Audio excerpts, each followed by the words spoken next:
누가복음을 읽어가던 지난 수요일에 서점에 들러서 아주 오랜만에 시집을 한 권 집어들었습니다.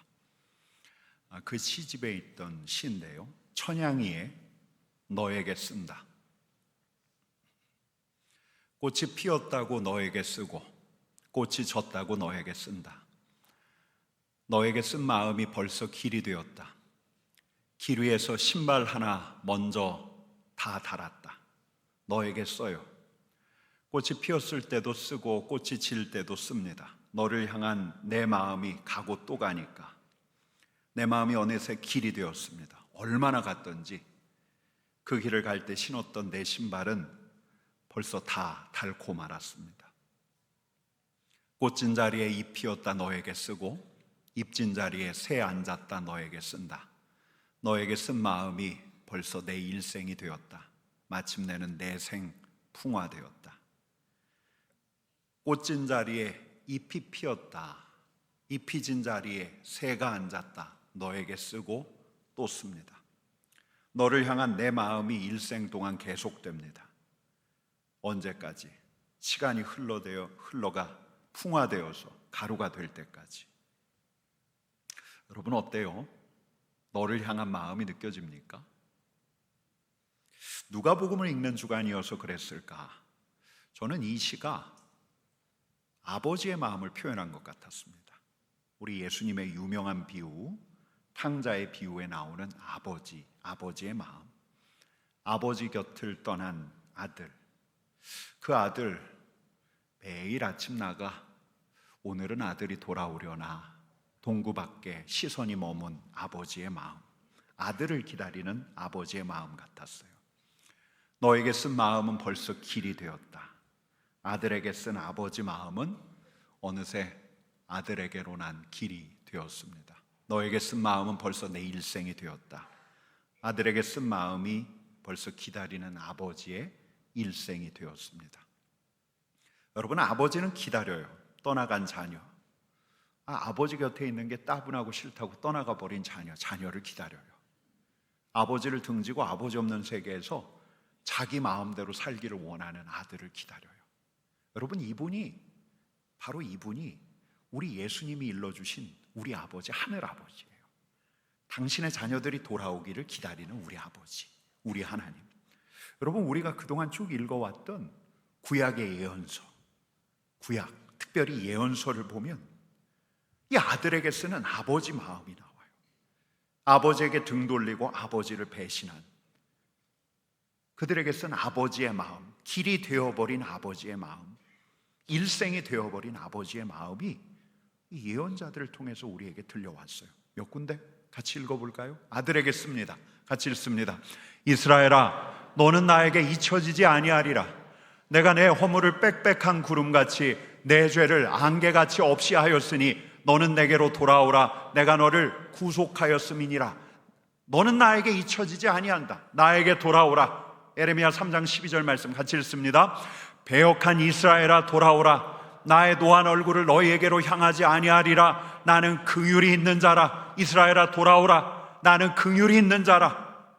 에스겔 33장 11절 말씀.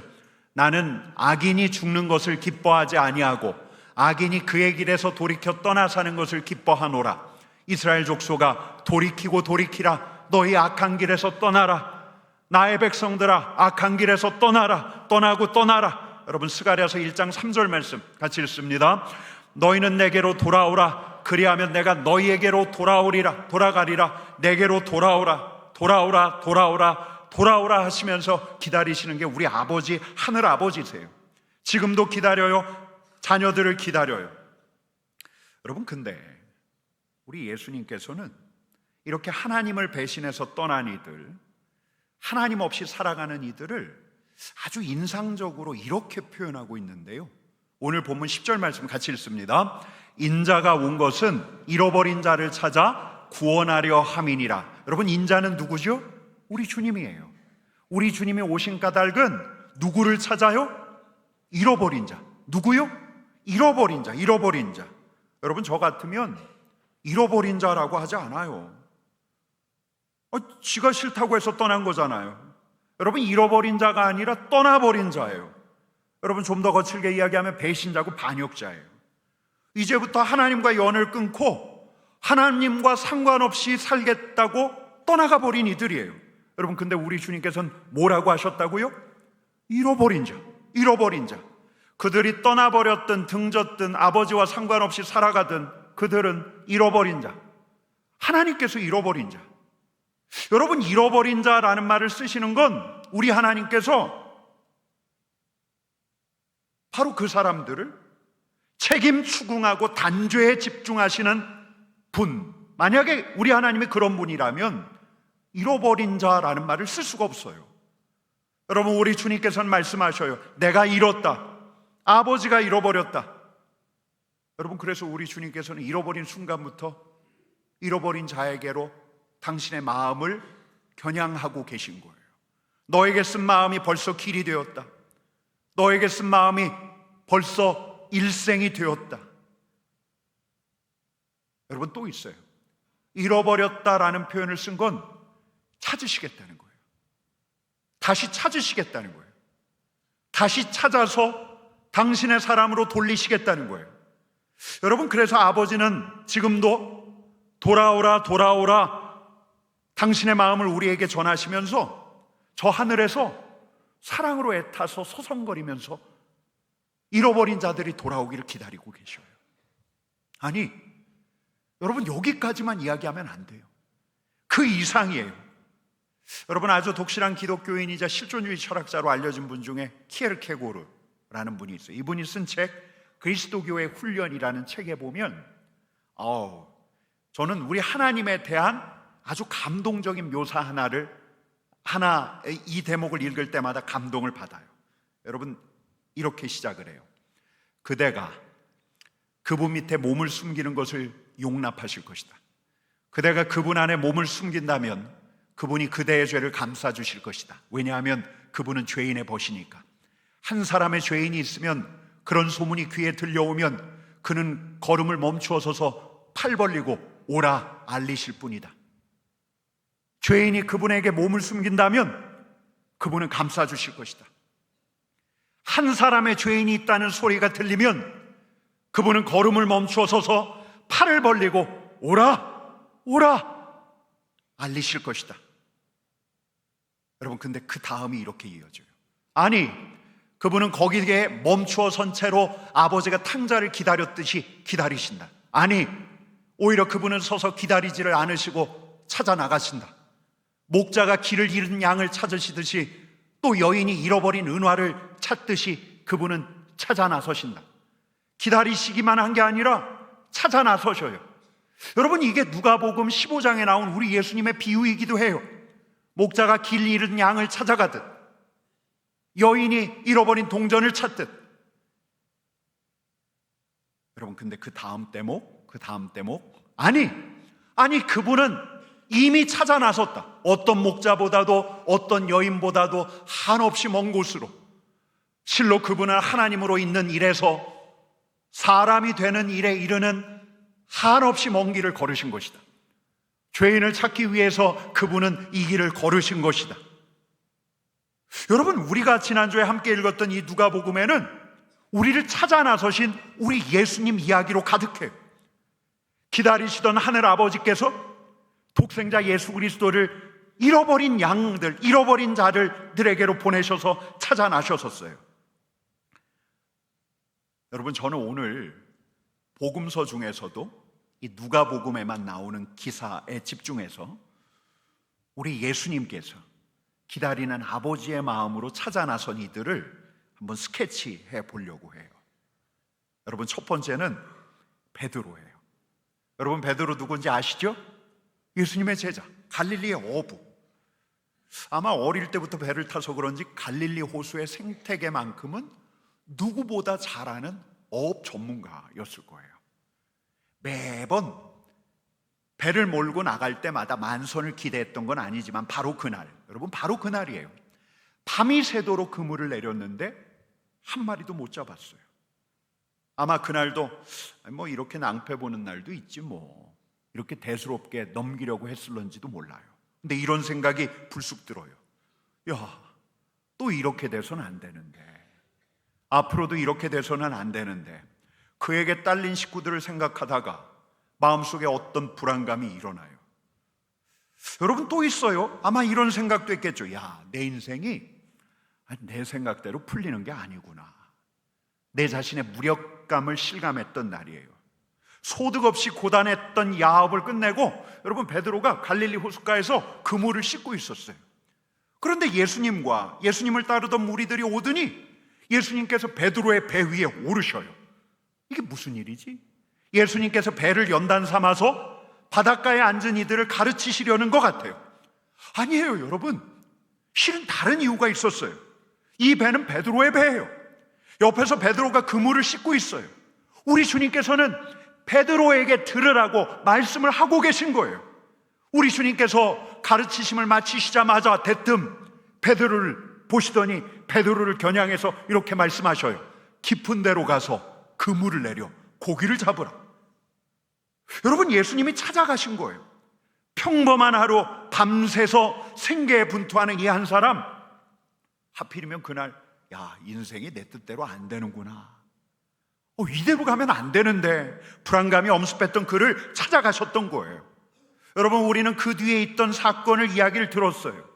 베드로에게 어떤 일이 있었는지 이야기를 들었어요. 그러고 난 다음에 우리 주님께서 베드로에게 이렇게 말씀하시죠. 이제 후로는 내가 사람을 취하리라. 여러분, 이분이 우리 주님이세요.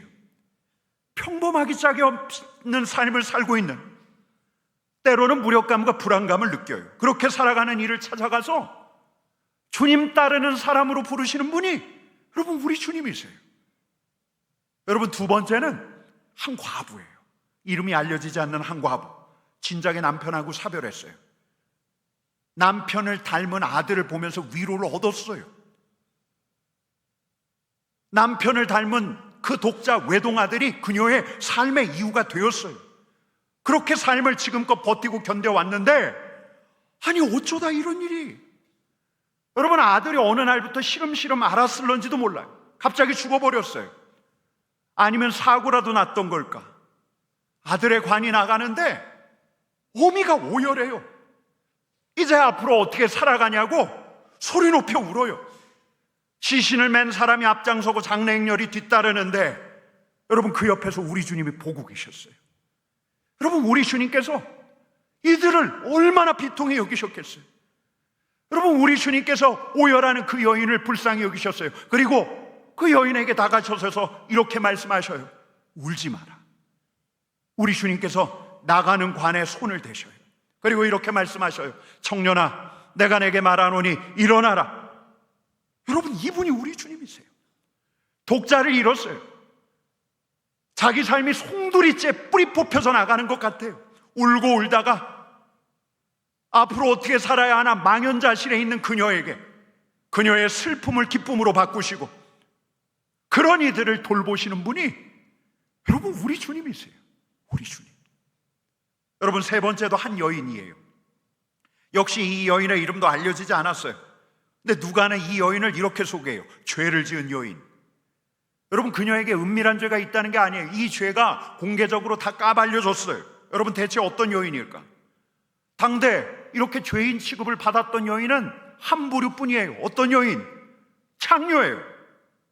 여러분, 근데 그녀가 무슨 일 때문인지 알 수 없는데 주님 앞에 나왔다가 울었어요. 그녀의 눈물이 후두둑 떨어졌어요. 주님의 발에 떨어졌어요. 여인은 당황해서 서둘러 무릎을 굽혀 자신의 머리로 주님의 발에 묻은 자기 눈물을 닦았어요. 그리고 가지고 온 향유를 깨서 주님에게 부었어요. 여러분, 근데 이 난처한 상황이 은밀하게 이루어진 게 아니에요. 공개적인 자리에서 일어난 거예요. 사람들이 수군거리는 소리가 들려요. 어떤 이들은 눈살을 찌푸려요. 근데 우리 주님은 하나도 당황하지 않으세요. 우리 주님은 하나도 부끄러워하지 않으세요. 사내들의 성적인 욕구를 푸는 창녀예요. 사람들이 손가락 깍질하는 그녀예요. 근데 우리 주님은 이 여인을 하나도 부끄럽게 여기지 않으세요. 오히려 그녀를 귀하게 보세요. 그녀의 마음을 귀하게 받으셔. 여러분, 사람 취급 못 받아서 죄인이라는 꼬리표가 따라붙었어요. 어릴 적에 못된 자기 가족 하나가 이 여인을 팔아넘겼던 걸까요? 아니면 어떤 사내에게 폭행당해서 어린 나이에 임신을 하고 말았던 걸까요? 당시에 혼사길 완전히 막히는 거예요. 앞날이 다 막혔어요. 생계를 위해서 어쩔 수 없이 매춘을 시작했을런지도 몰라요. 여러분, 왜 그녀에게 죄책감이 없었겠어요? 회당에 갈 때마다 하나님의 거룩한 진노가 자기에게 임할까 불안감과 두려움이 엄습해요. 근데도 여러분, 이 여인에게는 이 저주받은 운명을 끊어낼 길이 없는 거예요. 아무도 그녀를 한 사람 한 존재로 보아주지 않는데, 여러분, 예수님은 그녀를 정죄하지 않아요. 비난하지 않아요. 치근하게 여겨요. 한 사람 하나님의 형상으로 대우해줘요. 여러분, 이분이 우리 주님이세요. 야, 저 사람 상종할 만한 사람이 아니잖아. 비열하고 더럽고 추악한 죄인이잖아. 여러분, 우리 안에는 저절로 편견이 생겨나는데 우리 주님께서는 그 사람을 한 사람으로 대하셔요. 여러분, 그러니 그녀가 울죠. 주님을 보자마자 눈물을 흘리죠. 여러분, 이분이 우리 주님이세요. 평소에 진한 화장으로 자기의 맨 얼굴을 감추어요. 과장된 웃음으로 자기의 속마음을 감추어요. 하지만 그녀의 슬픔을 주님께서는 알아보시고 그녀의 떳떳하지 못했던 과거 또한 알아보셨지만 부끄러움과 죄책의 굴레에서 벗어나지 못하는 그녀를 품어주신 분이 여러분, 우리 주님이세요. 우리 주님. 여러분, 네 번째, 이제는 세리한 사람. 여러분, 예수님 당시에 세리는 창녀 못지않게 죄인 취급을 받았어요. 왜요? 과다징수. 너무너무 사람들이 먹고 살기 어려운데 돈을 뜯어서 사리사욕을 채워요. 아주 공인된 욕심쟁이였어요. 게다가 이렇게 뜯어낸 돈으로 자기 나라와 자기 민족을 위해서 쓰는 거 아니에요. 로마에게 갖다 바쳐요. 자기 배 배울 불리고 일부는 떼서 로마에게 갖다 바치고.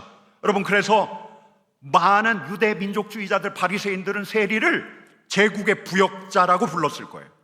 선민의식이 강했던 유대 사람들은 몇 가지 규정도 마련했어요. 세리는 회당 출입 금지, 세리하고는 밥 먹지 마, 공동 식사 참여 금지. 여러분, 오늘 본문도 그렇지만 오늘은 여리고의 세리장 삭개오예요. 이 삭개오가 예수님이 온다는 소문을 들었어요. 사람들 사이에 낄 용기가 없으니까 돌 감람나무로 올랐어요. 근데 예수님을 먼 데서만치 보려고 돌 감람나무에 올라서 저 먼 데를 바라보고 있는데 예수님께서 가까이 다가오시더니 돌 감람나무 앞에서, 삭개오가 올라간 돌 감람나무 앞에서 걸음을 멈추시고 삭개오를 부르셔요. 그리고 이렇게 말씀하셔요. 내가 오늘 내 집에 유하여야 하겠다. 여러분, 우리 주님께서 이 말씀하셨을 때 어떤 소리가 들려와요? 여러분, 귀 기울여 들어보세요. 수근수근. 뭐야? 저 인간 뭐야? 여러분, 이 창녀가 예수님에게 향유를 부었을 때 소리가 꽃같이 돌려와요. 근데 바로 이분이 우리 주님이세요. 사람들이 경멸했던 그 사람 취급받지 못했던 그를 여러분, 우리 주님께서 부르셨고 그를 우리 주님과 함께하는 사람으로 부르셨어요. 여러분, 이게 우리 예수님이에요. 여러분, 한 사람만 더 할게요. 예수님의 마지막 때, 예수님의 십자가 옆에 달려있던 그 강도. 여러분, 한번 물어볼게요. 이 강도가 예수님을 흠모하고 사모하는 마음이 있었습니까? 예수님 따라다니면서 제자들처럼 예수님의 가르침을 들어왔습니까? 그에게는 오직 죽음에 대한 공포뿐이에요. 죽음 이후에 그에게 어떤 형벌이 기다리고 있을까 두려움이 엄습해요. 여러분, 이 사람이 마지막이라고 어떤 선한 결단을 했습니까? 내가 이제는 선한 사람으로 교회에 잘 나갈 거야. 내가 그동안 강도짓 한 거 다 회개하고 새로운 삶을 살아야지. 여러분, 이런 선한 결단을 했어요? 선한 다짐을 했어요? 아니에요. 그는 다만 예수님께 이런 부탁을 했어요. 예수여, 당신의 나라가 임하실 때 나를 기억하소서. 주님, 나를 기억해 주십시오. 여러분, 근데 우리 주님께서 뭐라 하시는지 아세요? 이렇게 말씀하세요. 오늘 내가 나와 함께 낙원에 있으리라. 여러분, 이분이 우리 주님이세요. 강도질하다 사형수가 되었어요. 생애 마지막에 진짜 염치도 없이 이 사람에게 강도당한 피해자였다면 경악하리만치 우리 주님 앞에 자비를 구하는데 우리 주님께서 손 내미는 그의 손을 덥석 붙드세요. 오늘 내가 나와 함께 낙원에 있으리라. 여러분, 이분이 우리 주님이세요. 이분이 우리 주님이세요.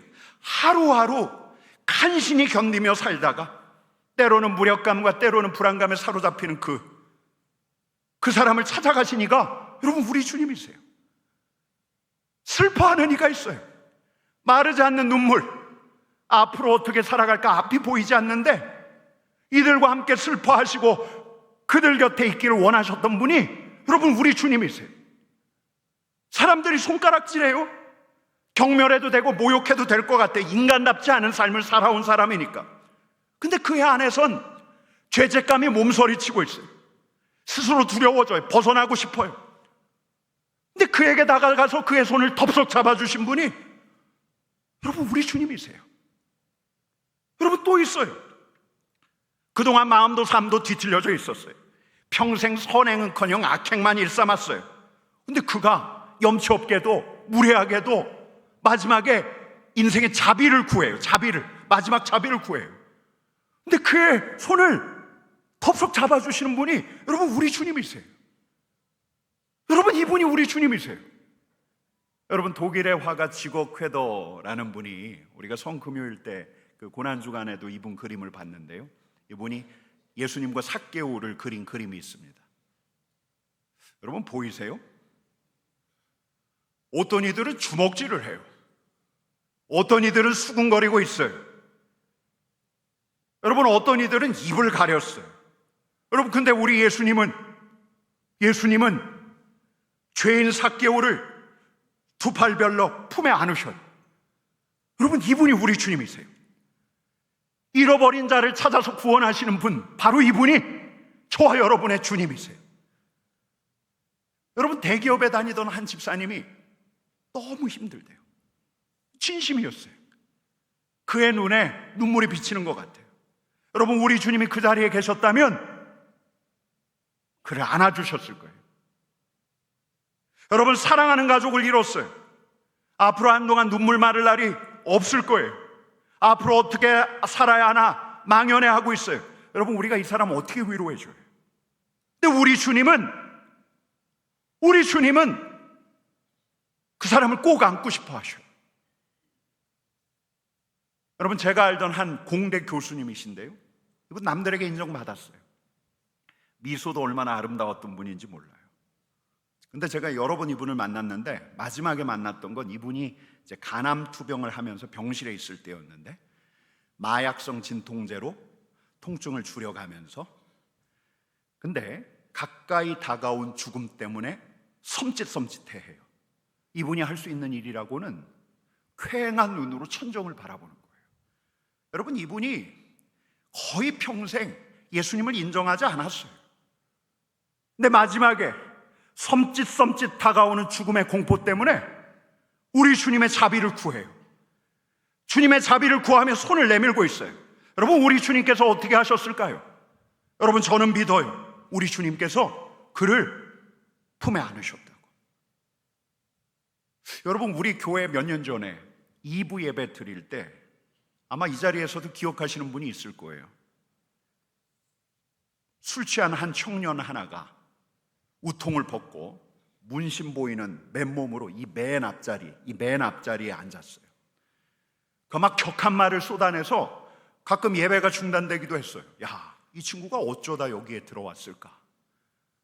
여러분, 근데 그날 이 친구가 예배 때 많이 울었어요. 여러분, 저는 생각해 봐요. 그 시간에 우리 주님께서 그의 앞에서 팔 벌리고 서 계셨다고. 여러분, 힘겨워요. 우리 주님의 임재를 느끼지를 못해요. 우리 주님을 등진 이들이 있어요. 우리 주님과 멀어졌다고 느끼는 이들이 있어요. 그들이 돌아오기를 우리 주님께서 기다리고 계셔요. 아니, 우리 주님께서는 그들을 찾아 나서셨어요. 우리 주님께서는 잃어버린 자를 찾아 구원하러 오셨어요. 주님을 바라보는 그들을 우리 주님께서 안으실 때라야 그들이 다시 살아갈 수가 있어요. 여러분, 저와 여러분이 그랬잖아요. 우리가 잃어버린 자로 살아갈 때 우리 주님께서 찾아오셔서 우리를 안아주셨잖아요. 우리의 마음이 어떠하든, 우리가 어떤 허물과 죄악을 저질렀든, 우리 안에 공허감과 무력감과 불안감을 아신 우리 주님께서 우리 앞에 서셔서 저와 여러분들이 우리 주님 품에 안긴 자들이잖아요. 여러분, 이분이 우리 주님이세요. 여러분, 이분이 바로 잃어버린 자를 찾아 구원하시는 이분이 바로 팔 벌리고 서서 오라 하시는 분이 바로, 아니, 잃어버린 자를 찾아 그 앞에 나아가 그들을 안기를 원하시는 분이 바로 여러분 우리 주님이세요. 저와 여러분들이 고백하는 우리 주님이세요. 여러분, 같이 우리 찬양하십시다. 주님과 같이 찬양하십시다.